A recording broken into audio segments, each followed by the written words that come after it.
看了昨天曼城的比赛，想知道不同年龄段踢一场顶级联赛需要多久才能回满体力？根据比赛强度，那你比如说，对吧？举个例子啊，你比如说罗德里踢一场村超，可能睡要12个小时就恢复点满了。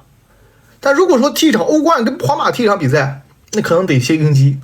不谈强度，谈长度都是耍流氓啊！强度是很重要的，包括心理压力等等啊，包括呢这个旅途是吧？主客场这个也有区别的啊。你要是说没有旅途呢，恢复能快一些。一般情况下呢，如果正值壮年啊，是需要4天到5天啊，是最好的。就是也就是说1周1赛，或者说1周1赛，基本上是一个球员最完美的这个体能分配。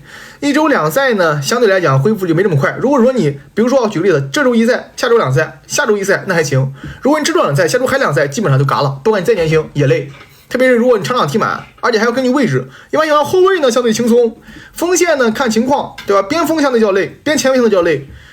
中锋呢还好，中场是最累的啊，根据位置还是有关系。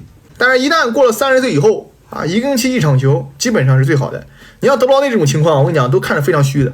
下场比赛德布劳内必须休息啊，所以讲这个年轻人跟老年人还是不一样的，对吧？你20多岁的年轻小伙子，门将呢1天1场问题不大吗？你们觉得门将不累啊？其实门将现在的话，现代门将一场比赛也要跑3-4公里，而且门将的累呢不在乎身体，就是我们经常讲，运动员的身体累是一方面，还有一个很重要一点，就足球运动员他哪个地方容易累呢？